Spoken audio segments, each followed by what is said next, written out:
Assalamualaikum warahmatullahi wabarakatuh. Perkenalkan, nama saya Ilma Turatul Jannah dari program studi Sejarah Peradaban Islam. Di video ini saya akan sedikit menjelaskan tentang sejarah dan perkembangan Ikatan Pelajar Nahdlatul Ulama atau bisa disebut dengan IPNU dan Ikatan Pelajar Putri Nahdlatul Ulama atau bisa disebut dengan IPPNU di Banyuwangi pada tahun 2020 sampai tahun 2022. IPNU IPPNU ketika lahir bernama Ikatan Pelajar Nahdlatul Ulama dan Ikatan Pelajar Putri Nahdlatul Ulama.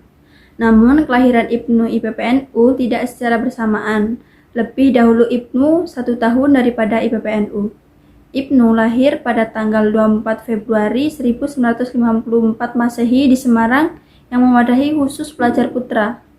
Sedangkan IPPNU lahir pada tanggal 2 Maret 1955 Masehi di Malang yang jadi khusus mewadahi bagi pelajar putri.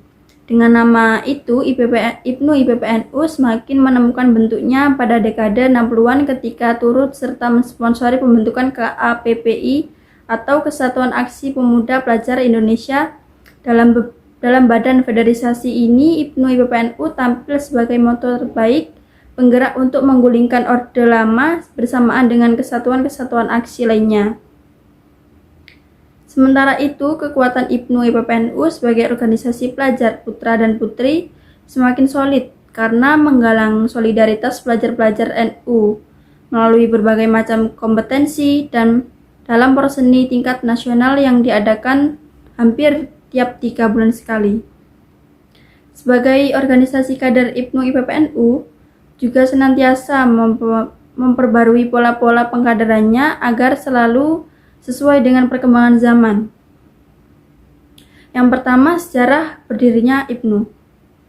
Jadi, IPNU keberadaannya tentu tidak bisa dilepaskan dengan Nahdlatul Ulama.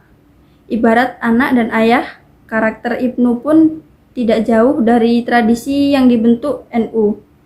Tradisi NU sendiri dibentuk oleh lapisan-lapisan sejarah yang cukup panjang. Nahdlatul Ulama lahir pada tahun 1926 sebagai sebuah organisasi sosial keagamaan. Sebagai bagian dari elemen bangsa, sebenarnya peran NU cukup signifikan dalam memperbarui perjalanan kehidupan berbangsa dan beragama. Pada bulan November 1943, NU ikut ahli peran dalam pendirian Masyumi sekaligus menjadi anggotanya bersama anggota-anggota lain. NU juga ikut membadani kelahiran Masyumi sebagai partai politik pada bulan November 1945.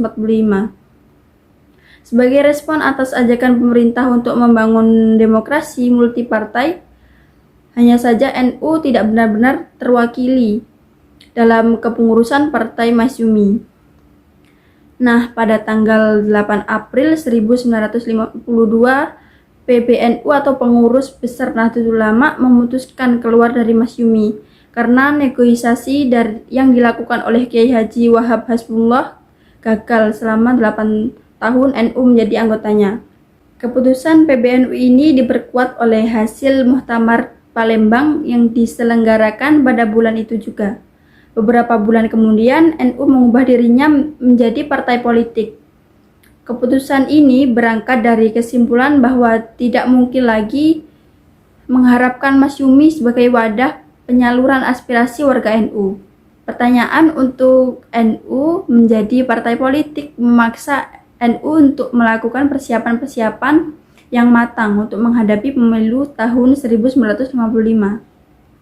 Dan ada tokoh muda dari Tebu Ireng yaitu Iskom Hatik menuturkan saat menghadapi pemilu 1955, partai NU agak pusing ketika harus menentukan isu partai yang harus dilempar kepada konstitunya.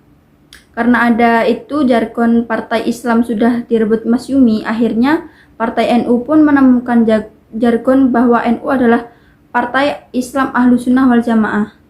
Inilah awal mula terbentuknya Ahlussunnah wal Jamaah dikenal dengan lingkungan NU.